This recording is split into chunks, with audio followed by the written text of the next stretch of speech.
Hello, everyone, and welcome to Heart and Hand, the Rangers podcast. This is your extra show for the week. My name is Cammy Bell. I'm your host as always. It is a pleasure to be talking to you after what feels like a very, very long week.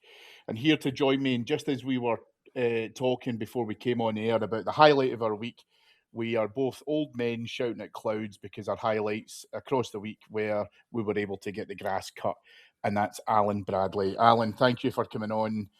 It's been a tough old week to be able to motivate yourself as a Rangers It fan. has. It's probably been maybe over a month or so since I've actually been on extra with you. But to be honest with you, that time seems to have gone by quicker, Cammy, than Monday to now. But hey, as you know, us always positive, aren't we? And as you say, at least the grass was cut anyway, Cammy, so we can have hopefully a really nice weekend and a nice Sunday afternoon, which we'll get to, yeah. Absolutely.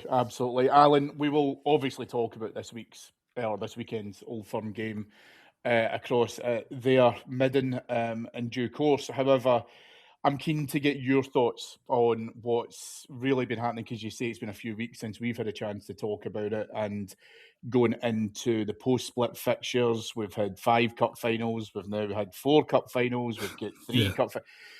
But ultimately, the final nail in the coffin was sadly put in at Tynecastle on Monday evening. And, I've been kind of kicking this around in my head a lot, because I think, as we've been discussing here at Heart and Hand, David and Adam were on flagship on Tuesday. And I think David and Adam both made good points in terms of where we feel that we're at personally, where I think I've spoken to plenty of Rangers fans and kind of what's happened. And this probably for me feels a bit more different in terms of, like, I was probably doing that parental thing on Monday. Yeah. And you're a father and a grandfather, so you'll know what I mean with this. But I wasn't angry on Monday. I think I was probably just more disappointed. But I was disappointed. I was disappointed and angry against Motherwell at Ibrox the week prior. Monday for me just felt like maybe there was that voice in the back of my head that said, maybe, if possibly we could do it. And I was empowered by that. I was absolutely encouraged by what I saw with the first half display, and has been far too many times this season Rangers failed to react to a change made by the opposition. We didn't go out with a full gusto, is probably the best way I can explain it, about being able to capitalise on that lead, get a second goal, and really being able to drive down our opponents. And it's going to be the tail of the tape, I think, this season, when we look back on it, is Rangers were in decent positions within games, and there's been far too many times where we were able to take a point. There's been far too many times where we were able to take all 3 points, and there's been some absolute highlights. Yeah. In my immediate thoughts the last time we were at Parkhead, but the consistency hasn't been there, Alan. And I think you saw that within that 90-minute prism at Tynecastle on Monday night. Yeah, you're not looking at my notes, Cammy, because I sat down, funnily enough, about half an hour ago, and I'm like, what do I want to get across? I'll do my usual round of houses, and you'll go hear the old boy going. But I had, because we hadn't spoken, for as long, it's just been topsy-turvy. I've been really scunnered at the start, obviously, with the Martin nonsense. Then I've become kind of a bit hopeful. Then I've suddenly become confident. Then I've become disappointed. And as you say, that's like from start of the season going through. But I think what kind of gets me to is, and again, even we'll get into Danny Röhl too, I was actually really chuffed when he took over, because you don't get to coach at Bayern Munich or the German national side if you don't know anything about, and we'll get into this, but being able to set up against teams and change and respond. It did reasonably well, I think, at Southampton, done great at Sheffield Wednesday too. So I was very much of and another big key point, not the finished article, was never going to be a Walter or a really experienced one, but this guy's got a lot of, stuff. When he first came, I thought to myself, this is brilliant. He got us winning. He changed quickly. He changed during games, Cammy too, which was really refreshing. He also changed setups depending on who we were playing, and so on. He developed players. He closed the gap, okay, against Nancy with Celtic, but he had done really well. So at that point in time, I would have been, this is just going so well. But then you're right, big questions now suddenly appeared, So what happened is other managers now seem to have changed better than him. And as you've said, we've lost so many stupid points. Like even like the late Motherwell won at Fir Park, 2-0 against Celtic. O'Neill changes it just at half time. Moves things about. We don't really respond. We end up 2 each. Motherwell as well. We play them, Cammy. We knew. I think we spoke before the Motherwell game, and it was a case of going to be a great atmosphere at Ibrox. Now we really need to go for it. But what Motherwell will do is if we don't score early, they'll do their passing. It'll change the shape of the game and so on. And then they'll start getting confident and play through. We saw it all happening. And I think what I'm getting at that one too, I suppose other one as well is no goals. Scottish Cup, you've totally dominated the game, no goals. Celtic, I don't even know if they get one of them. But there's so many now that have kind of a change from where I was, Cammy, maybe even 5 weeks ago. We've been unlucky with injuries to Moore and Romans and so on. But the Monday one, now forwarding to that one, I think that's what got me to. I thought he started really well on Monday, and I thought we looked comfy in the middle and we were dominating. My only concern is, I always am, is we need a second. We need to take our chance, but we were a bit too, it's okay, we'll keep it at 1. But I think what really kind of gave me a kick somewhere is that at half time, we sort of thought Hearts are going to change it. They're going to change it as other teams have done. How quickly can we react? And I didn't think we reacted quickly enough. And that then got the momentum going. So I've listened to you, David, Adam and so on. I really don't know where I am, which is terrible, because I've always been look, guys, you can't rip it up and start again. I think the guy needs, because of all that he did to improve us, he really needs to the end of this calendar year, at least, and so on. But I'm kind of all over the place. But the thing is, we then go to Parkhead, Cammy. We could end up winning, at Parkhead, win the next 2, and then I don't know. As I said, I'm kind of all over the place.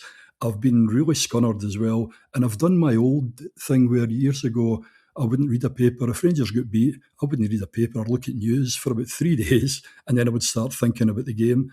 I've done that a wee bit in some of the, even podcasts as well. I've not listened to as much. So that's kind of where I am. But I think and there's things come out of the Hearts game too, Cammy. It's that dig, it's that fight. We all know what's going to happen at Tynecastle. And at times I just feel there's a disconnect, not even just between the manager, but the players. Is that kind of where your head is,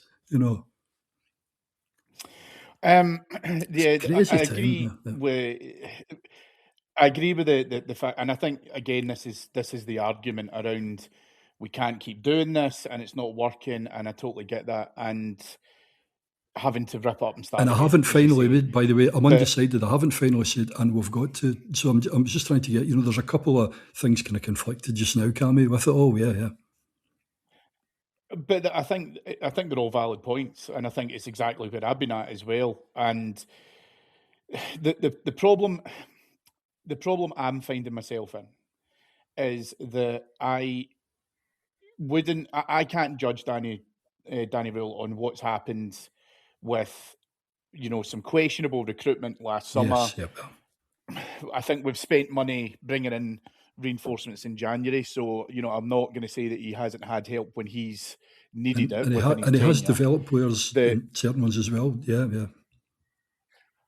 I think he has. I think that's very fair, because you have seen upturns in some players, not as much as we would like, of course, and I do understand that. But the bottom line, however, is I didn't blame him for the position that he found himself in when he came in and took over the job, and I think that he has rightly and deservedly been given credit for the recovery that he managed to be able to try and put us in. Yeah. The issue, I think, now is because listen, it's always transactional. We always think about this in the moment. And because we are so hungry for being able to try and get success, even Rangers fans who are notoriously impatient, we are still very much in that space of, we want to be able to have a degree of consistency. No one listening to this of a Rangers persuasion is going to say that it's a effective operating model to be able to change your manager every 12 to 14 months, because it doesn't work. However, I think the big thing in terms of where I'm at now with Danny Röhl is he has been given some of those resources. I think that we could have done better in January, but I can't blame the board for being tight with money, because I think that we did spend money, even on loanees who were coming in and, having to spend money in wages, etc. So I'm not going to put that at his door. I think that you've made an interesting point with regards the connection with the players. Now, we're not sitting here saying that we know what goes on behind the scenes at Auchenhowie and how that all kind of translates. I think the problem with what you see now is you see how prickly he gets when he's asked about things like mentality. And I have said many a time, especially across the course of the last few weeks, that either through performances, through what looks like attitude / body language, however you want to call it, and also through who he thinks he can rely on, he's really operated with a squad of maybe 13 to 14 players. He brought Scovolson in pretty much from the cold against Hearts, which I think for me was actually due to a point that David and Adam talked about on Tuesday, which was, I think he brought in Scovolson to be able to try and help protect Tavernier. He had to protect Tavernier because he had to play, because Romans couldn't play, so therefore Sterling's Sterling on had the to left, play. yeah. And then, and so whilst I do have quite a big degree of trust in Dujon Sterling, and it frustrates all of us, I think, that his availability is a huge problem, because I think if you could get a real decent, consistent run out of him, actually, I think that you would see, a more cohesive defence. But when you take in that into the starting selection, there has to also be a thing that has to be questioned about Rule around how often we've used halftime substitutes. And I don't know if he is having to do that because he is holding his hands up and saying, my starting selection was wrong. My own personal feeling, and maybe I'm shooting for the moon here, but my own personal feeling is that he knows he can only get X amount of players, X amount of minutes out of certain players. So Romans, for example, and this is all easy in hindsight. So Romans, for example, would the better idea have been start Romans, get an hour out of him, and then bring on Tavernier, make those changes, etc., etc. But then you think about that, and are you guaranteeing me that Sterling could have lasted 90 minutes? Because he's part of that. So, even if he starts at right back, Romans has to go off. Tavernier replaces Sterling at right back. Sterling moves over to the left-hand side. He still has to play the 90 because we don't have sufficient cover there and in the rest of the team to be able to say, right, well, fullbacks are an issue, right wing's an issue. Mikey Moore, I thought, was pretty poor against Hearts on Monday.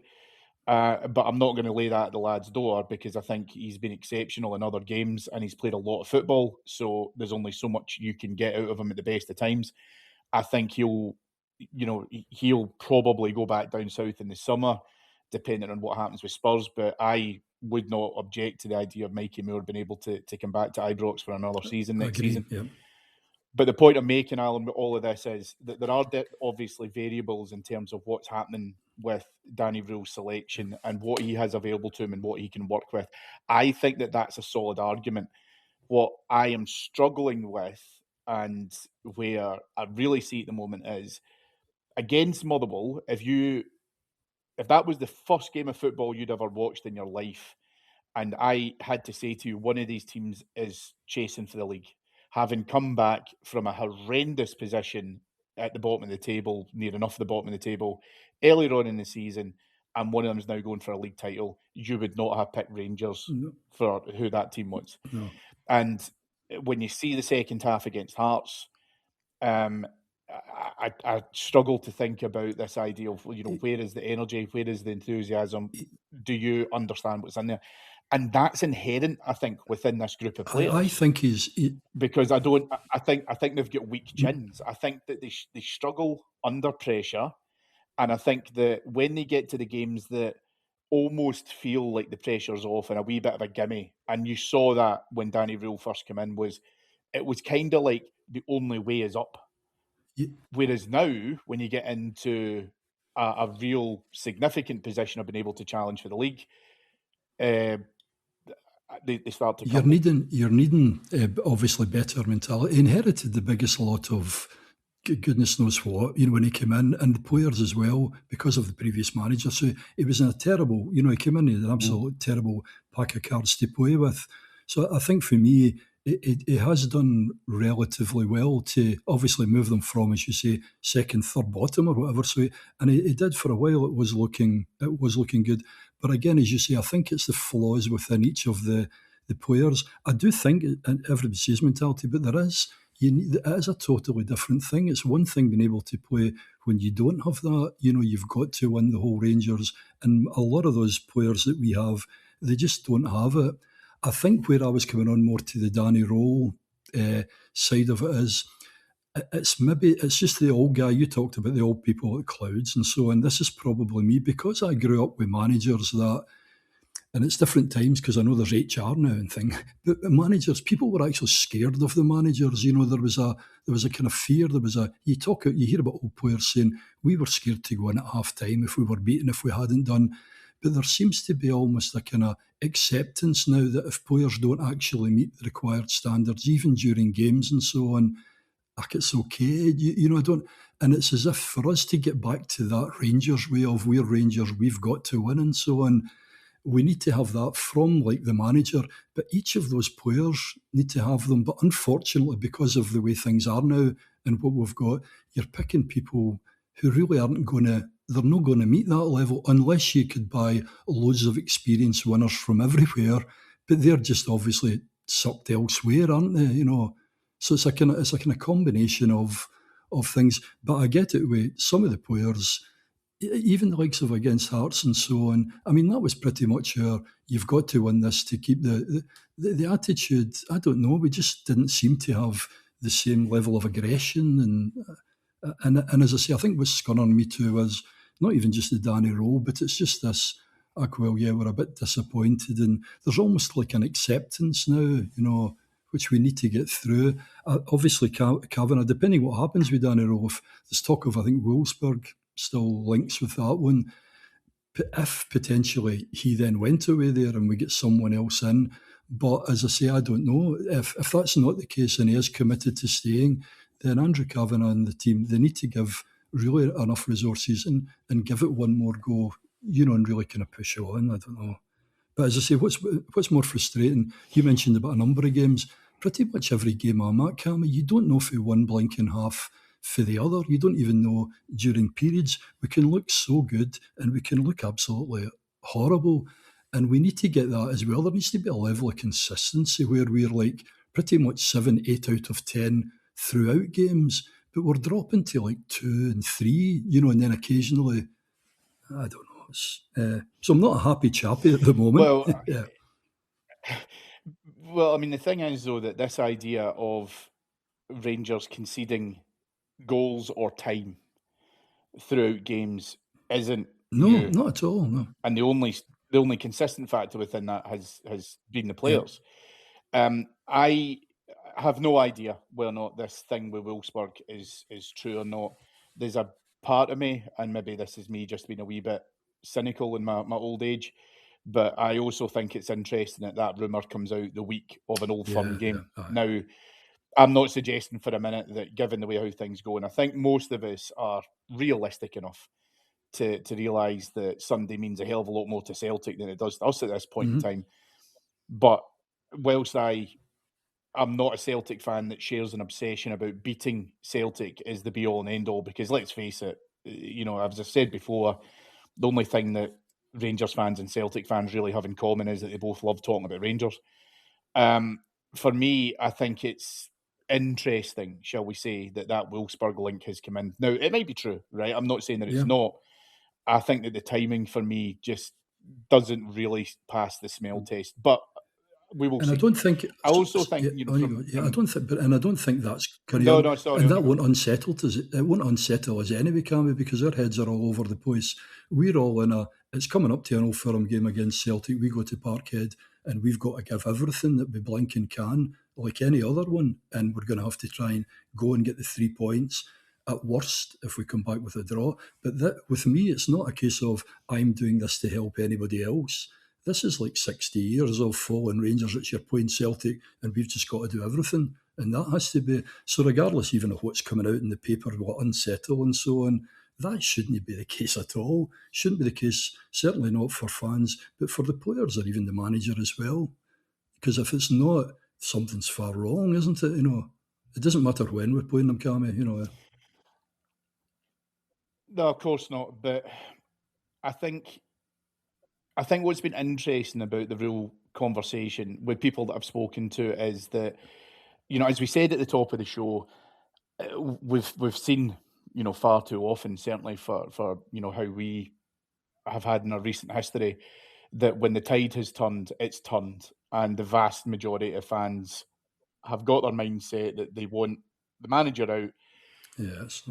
And from there, it's an exceptional, difficult thing to change. And I'm not really getting that sense because I think that there's definitely degrees of logic when people are talking about Röhl that I don't think you had under Russell Martin, for example, right? And I think that that's where some of the conversation is at the moment and what happens. What I think Sunday also means, however, and this is about us, right, is, of course, the 3 points for European places are important. The byproduct being, of course, that, if we can't win the league, I don't want Celtic to win the league, so therefore, obviously, the help goes towards Hearts, etc., etc. But for longer-term planning, I think a win at Parkhead answers some of those questions that people have of him at the moment, that we're not dumb enough to say, right, well, given the snookers that we need, that, of course, we could get a league challenge back on track. It's not going to work like that, right? No. I think that we're too late in the game. And as I say, we've taken too many blows to the body for that. But for longer term and being able to beat Celtic at Parkhead twice this season would be really important, I think, for Danny Röhl. I think that, as we talk about, because we're always sitting in this situation of whenever we do a managerial change, he'd still be sitting with the same core group of players. And I don't think that'll happen this time, because I think that we'll see a lot of changes in the summer. So I think for him and his, the feelings that the support have about him, I think it's really, really important. Now, theoretically, he goes, beats Celtic, and then he does go to Wolfsburg. Okay, fine, we deal with that. But at the same point, if he's going to be here next season and he's going to have the resources, which I do believe that the club will give the manager, and to some extent, have to give the manager, depending on all of the surgery that it's needed and outgoings, etc., then it's important to be able to try and finish the season strongly. This is our last game of the season, because ultimately the chips are not going to fall in our direction to say that, Hibs is going to be important at home. I think Hibs now, I think, is just the James Tavernier farewell before his testimonial gets announced. And Falkirk, his last game of season, is meaningless. So this is it. And this is his opportunity to say, we do have something here that we can build on. But it's going to be a hell of a build. But it's still important for us to be able to go to the home of our rivals and get. I think that's a good point. For the reasons that I mentioned in terms of second place and everything else, that I would want all of that. But at the same stage, there's an optic which I think has to be served. Yeah, we've all been sick of going to Parkhead and just getting done, for a long period of time through the year. So 9 games and so on. That's the thing as well. You go there on Sunday too, and it becomes, as you say, we've won the couple last season as well. So Parkhead suddenly doesn't, and then it might even become a wee thing in the Celtic fans' heads as well further on. So I'm just thinking purely with that. On the Danny Röhl one too, other one too is, I know if Manny had boys should be my uncle, but we've been unlucky as well. We got pretty much to that position where we were coming to the end, and then you suddenly get the likes of Romans and Moore and Canadian, it's so injured. You've got the Sterling as well. Even Monday, Cammy, the second goal that Hearts score, we've got about 4 or 5 in the box. The ball hits, it kind of ricochets off Tavernier and kind of goes obviously straight to kind of Shankland. But there's loads, the Old Firm game. There's been kind of just wee things, and it's fine margins where we could have been pretty much still in it at the moment. So, as I say, there's just a kind of lot of that going about. But no, ultimately, every Rangers fan, you don't want Celtic to win the league ever, But as I say, my primary thing really is, it's really us. We've got to get a win. If we don't get a win, we get a draw.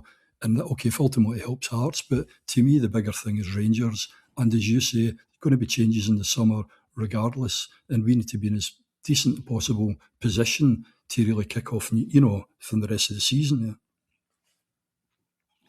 Yeah, I mean, it's a fair point around, maybe we've not had the rub of the green, but I'm not willing to accept No, that in terms of how this I season's don't think going, I'm trying because to make I think excuses. I'm just that, trying to add a number of things that I think in his favour as well. Just unfortunate. Yeah. yeah, and I think that's where you can accept it, because we've seen it before with better Rangers teams than this and more successful Rangers teams than Aye, this, yeah.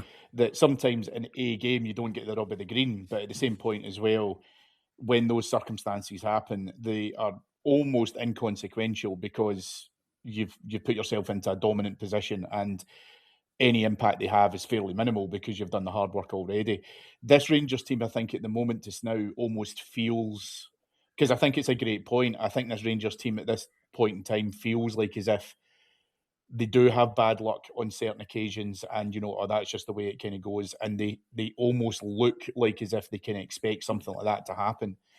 And I don't accept it. I don't No, accept the fact that, if we do have a deflection or something like that happens, that's what's been the sore one. We've had too many instances where we've been in front. it's, So for it Park, is. It's even going back to the Old Firm game at yeah. Ibrox in the league, where you're in a decent position, and then as obviously as most recently as Tynecastle, where you've got the option as to whether or not you want to be able to go out and solidify what you've built. Aye.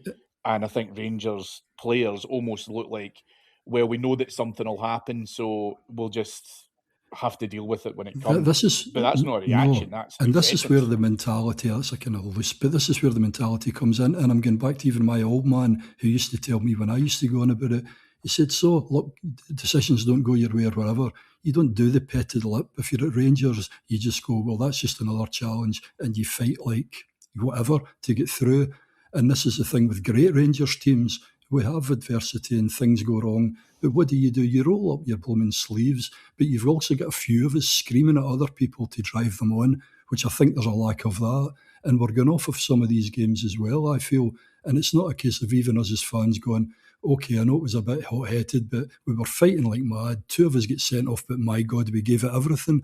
I think it's just the fact that there's kind of almost an acceptance of a kind of whimper now, which is frustrating because, as I say, even on Monday, on Monday as well, Cammy, the minute they get into it, and it shouldn't even have taken any great kind of, I don't know, move from the actual manager himself. You would think if you'd experienced proper people in there, they would be organising things, and I think it's just some of those that are really frustrating, No, it's fair. It's fair. So I'm keen to ask you, Alan, because I've been talking about this in some of the last few extras where we're talking about an approach to the uh, game. And obviously, Old Firm games are their own sphere unto themselves, right? So I'm always of the opinion Old Firm games will always take care of themselves. I don't think you or I have ever went into an Old Firm game where you no. felt mega confident, or mega nervous, because I don't think form really enters into them at the best of times. Obviously, and we can't get away from this, and we're not being churlish about it, there is a lot more for Celtic on the line. Mm-hmm. And again, I'm not going to be a hypocrite. I don't think that there's been overwhelming quality in all three teams who have challenged for the league. But this is a Celtic team as well, which looks like as if it can be fairly disjointed. But they will motivate themselves for Sunday. There's no doubt around that. What Rangers have to be able to do, first of all, is deal with that atmosphere, because Celtic have already acknowledged, in fact, they've acknowledged well before this game coming out and this game being announced, that they're trying to pull on every string they possibly can, because they made up with the Green Brigade. They obviously wanted to make sure that the Union Bears couldn't get any tickets, which again, just if Rangers had said that, it would have been It's embarrassing. sickening. I Yeah, genuinely it would have. is. Yeah. but they're trying to pull in every single thing they possibly can. So they're obviously trying to control the narrative. My genuine hope is that we can go there, and bizarre as this sounds, I want us to be able to start as well as we did against Hearts, because the point I made last week in extra was I think that if you can keep the crowd quiet, Yeah, like we were trying to do at Tynecastle, then I think that, as we've seen with plenty of teams coming to Ibrox, that if you can control the game and can control the crowd, then you get to the stage of the opposition starting to make mistakes. That nervousness, I think, comes onto the park. Um, and that could work in our favour. I've got zero doubt that the 2,100 Rangers fans who are in there will be making plenty of noise anyway. However, it's about how the players been able to try and deal with that atmosphere, that's and they can't be phased by it. no, There's more than enough of them now that have dealt with that yeah. before. I'm not willing to accept that as an No, and I excuse. think that was my point, talking even about the Motherwell one. You just knew, look at all the flags, oh, this is great. And you know what the Motherwell do? They just say, going to have to weather something. Like, as you say, everyone for years, going to have to weather it. But all you do is stay calm, keep passing, link some passes together. They'll go a wee bit quieter, they'll start grumbling. Once you hear the grumbling, just become more confident, play your football. And really, that's, to me, Rangers need to do that on Sunday. They need to do, they're going to come at us with everything. Well, that's fine. We've seen at times we can absolutely match them, and it's just a case of let's see if they can rumble, hit them at some point, and push it down the other way. But they're absolutely there's no reason that they can't actually go and get something and win the game. They've seen, they've actually got the ability and so on. But again, it just becomes a how it goes, because we have seen Parkhead ones before, haven't we, where it's like the first 15, 20 minutes and they're just kind of running through. I've got a wee bit concerned in the wide spaces as well, because in the past, couple, and so again, we need to, as you say, do a Tynecastle thing, really go in there, be competitive, keep a really good shape as well, and then just keep moving the ball about. And you're right. I mean, a good few of them have already been, they've experienced it too. I mean, my goodness, if Chermite doesn't fancy going there on Sunday and thinking I fancy another one, then something's up. So, no, I'm not. I'm not really I'm not really pessimistic about it, but it's just a case: can Rangers actually do that? Can we consistently go in there, turn things around, and just see what happens with things? Yeah. I think it helps. And no one wanted to be in this position before I say this, right? So please don't think I'm happy about it. But I actually think it helps that we're out of the title race now, because I think that we've been able to relieve ourselves of that burden. The players will feel like they can go, and they'll be more comfortable with this. It won't be as harem scarum as it would have been, that had they had to go there and had to get Yes. something, that it would have felt like as if all we go back to is that pressure situation and being able to do that. Ultimately, I mean, we don't know what will happen with Hearts. Obviously, they're the late kick-off on Saturday.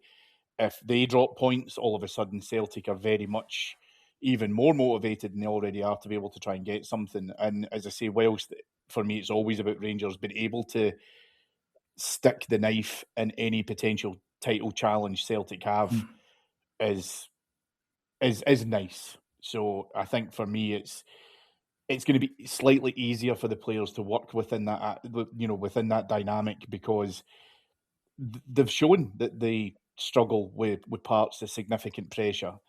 And I think Celtic will approach that based on this idea of, if this is a Rangers team that thinks it's on the beach, then we can outwork them and we can challenge harder against them. And I think it will be spicy. I will say that. I think that there will be some interesting challenges going Good. in the Good. nicest way Yeah. possible. But Rangers can't shuck for that. No. That's the main line here. And I've never wanted to believe in this idea of self entitlement, and the fans are due something and all of that. But I'm going to be honest with you. Between what's happened recently, the collapse, season ticket renewals, everything else that's kind of happened, I do think that the fans are entitled to something. I also believe, by the way, this will be the last season that we see away crowds in Old Firm games. So obviously, for anyone going in Sunday, enjoy yourselves, because I can't see it Yeah. ever happening Yeah. again based on what happened at Ibrox last time. No. Um, So the main point for me again, like you say, is stand up to that challenge and know that you can do them a bit of damage. But do you know what? There's a pride factor here, and that's what you need to seriously Yeah, take into account. it's not a dead rubber, because any time we come up against Celtic for anything, it can be a dead rubber. Do you know, it must be. I mean, to me, it's the biggest game as a Rangers player playing Celtic. Even in going to Parkhead too, you've got to, we've got to do that. And okay, I mean, we win on Sunday, and then there'll be the usual criticism saying, "Yeah, great, when everything was all over, you turned up." Well, that's fine. We'll take that criticism. But for goodness sake, we're playing Celtic, Cammy. Forget about everything else. If you can get yourself up in that game, they should get absolutely hunted. And it's not even for the fact it's bigger than everything, is it not? But playing Celtic at anything. So, and I think that's probably, as the old Rangers guy, that's the disappointing thing for me as well. And you even see people at the end of some of these games are kind of laughing with their counterparts and so on. As far as I'm concerned, you play Celtic for Rangers, you just give absolutely everything. Do you know what I mean? You've just got to beat them, and that should be it. And the sooner we get back to that mentality across, whether it becomes management or players, the better. But hey, wouldn't it be great to go here? That's us done Celtic again at Parkhead. And then next season, when we have made the changes and we are looking, things are looking a bit more positive, for them to be thinking, shit, this is Rangers coming to Parkhead again, So to me, that's the big dynamic for me. I'd love nothing better than to really beat them there. I would also love nothing better than Hearts to just keep losing other games and Celtic. But I would take Rangers beating them, obviously, on Sunday anyway, and just see what happens after that. You mentioned before, Alan, and I do want to get your thoughts on this in terms of the team selection and obviously our options out wide. Going on the assumption, and this is what I hope he does, but going on the assumption that he decides to start Romans and probably put Sterling in at right back for at least a significant portion of the game. It won't be 90 minutes. I think that we know that. Who would you like to be able to see in the wide positions? Oh, it's a toughie, isn't it, really? Because I actually prefer more playing more kind of inside, kind of say the 10 or so. And if you are playing Gassama, then you're going to have to play him on the left-hand side because he can't do it on the right. The one thing, Scovilson, he's been really disappointing. I know what you mean playing against Hearts. Ant-Man's the kind of one for me, you think to yourself with his pace and so on, but again, you need to be able to cover right-hand side. So I push. Does Sterling need that cover though? Do you think? I don't think as much. I think it's because Tav does. Yeah, I think it's different depending who we've got in midfield. If you've got Sterling kind of right-hand side, and he is a really good defender, and even if he does the occasion where he's going bombing up, as long as someone can move over and cover that space, that's the kind of the kind of frustration where suddenly we don't do that. I think if the kind of midfield are doing if you go back even to the Tav come Ryan Jack, as long as if Sterling, he's better defender anyway, but when he does go into their half and he's going, as long as we've got cover, on that side of it. But yeah. And based on how that looks, I think he sticks with Chermiti himself. Aye. Rather than being able to play the two. I think so. It was great to see. It was great to be able to try and see if we could get Nadiri involved in it at some point, because I still think Ryan Nadiri can play his part. Because I definitely think there's something in there. But I couldn't agree more with what you said earlier on. I think Chermiti, he enjoys these games. I think that what we've seen from him now in terms of that development that we've discussed and how he's capable of holding the ball up better and being able to try and create chances, I think he's done really well. In an ideal world, we can play with a partner in there, because as he drops to be able to get those touches and to get the ball and be able to then redistribute it, it's a hard ask of any striker to be able to get the ball inside, 10 yards inside the opponent's half, and then turn and be available. And you don't want three Celtic defenders just with one, as you say. There needs to at least then be the threat coming through from the middle as well. I mean, I would play. Yeah. But that has to happen, I think, for the supporting cast in terms of the midfield. See, the likes of Raskin's actually better, as much as he thinks he's flipping a kind of 6. Raskin's actually better, I feel, when he's in, and he did it the last time at Parkhead, and he's bursting forward. So I would have Diamandi obviously for the legs too. Chukwani, Kinneai. I wasn't even sure with kind of Barron at some point appearing, whether he'll do a big part. But I would definitely have kind of Moore as well in terms of taking the ball and carrying it. But I think Raskin, to be honest with you, doing a bit more of that kind of middle of front to try and support, that. But what do I know, Cammy? Yeah. No, Yeah, I mean, I by agree the way, with you I'm in sorry. terms of I'd love to. I just don't fancy Asgard at all. I don't know. No, I don't either, and I think that he is someone who could get swallowed up by the atmosphere on the occasion, and I can't He trust does him, that. He does that Alan, wee and I twirl hate saying every that time he's got the because ball. He's got a twirl round first. Do you know what I mean? He's just so transparent, isn't yeah, he? Yeah. and I think he had an upturn before we got Yeah. into the post split fixtures. But right now, I think, like I say, I can't trust them in terms of that atmosphere, and that's a real shame because I still am adamant that I think that I there's know. there's talent there, but it's just Even the inconsistent, physique and of it's him, so Cammy, and he's not the he's physique too, but yeah, he's not yeah actually got that from an aggression, isn't he? Do you know, you can even take Barron's aggression, shove it into Asgard. Do you know what I mean? He's just missing something, isn't he? yeah, and there's a few players. I mean, I think Chukwani has went off the boil a Aye. little bit, but again, I've seen enough of him where I think that there's definite prospect in there. Mm-hmm. Um, and he's a good unit that will stand up, and I think that that's absolutely a basic requirement when you talk about this within Old Firm games because again, I'm not going to be petty enough to turn around and say, well, what will happen with regard to refereeing decisions, etc. But we also know it's very difficult to be able to see Celtic referee to an appropriate standard. Is the nice way of what I'm going to be able to say it. Yes. So therefore, you're not going to win much. So they can leave a wee bit on you, and they can be a wee bit coy. I think is probably the best way I'd say it in terms of how they approach their challenges, etc. You'll have to deal with that And I think even, because if you don't, yeah, you're done. I mean, Dio as well. We just need to watch that yeah, week I because, was going to say yeah, if you no, I was going to say if you don't, you're going to do the one thing which you can't do in Old Firm games, which is lose your personal battles. no, you're right, yeah. But as I say, as Um, stupid as it seems, I'm not totally pessimistic. I honestly feel if we can set up properly, Cammy, with the right attitude, we can do it. This is not a great Celtic side, but I know because of there's obviously still in the title race at the moment, the pressure's going to be something, isn't it? Yeah. no, I'm not pessimistic either. From the basis of, I'm not pessimistic. I just don't have high No. expectations.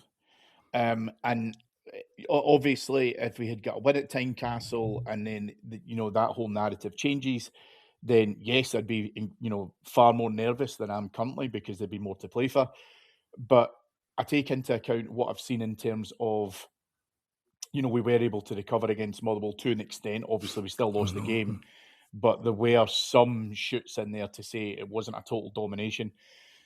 The first half against Hearts, I think, like you say, we showed that we are capable of being able to play well. Taking into account, I think the Celtic team has got a lot of weaknesses. And listen, it's not like, Alan, we're going back, 6, 7 years ago where you knew you were getting a Aye, cuffing because it yeah, they were was, just laughing it at us, was not wasn't it? level Yeah, playing fields in yes, terms. yeah. Yeah. And so there is plenty to play for, even given how the season has turned out, because again, I think that the manager has to look at what this means for his future, and I hope he understands that. Um, things could still change, and I'm not saying, by the way, that the Rangers fans that I've spoken to who would happily see Danny Röhl No. leave would suddenly change their minds with an Old Firm game, which to cause an effect is pretty much a dead rubber for us. But there are other benefits to being able to beat them, as we've kind of discussed as well. The most important thing Rangers have to be able to do, I think, is just go out and express themselves strongly Yes. and say and show us we are not happy with how this season has turned out. We started poorly, we improved, but we've finished poorly. And so as a result of all of that, all we need to be able to do now is go out and show we accept it, we understand it, we are where we Yeah, are. It can't happen again for those that are going to be here next season. And you've got a chance to be able to do that, as I say, away at our strongest There's nothing rivals. better, isn't it, when it goes quiet and then you can suddenly hear a corner of the ground and sort of singing coming and Rangers are moving the ball about at Parkhead. So let's just do that. Let's just get into them, get the win and just at least come back with that, if nothing else, Cammy. Yeah. No, 100%, 100%.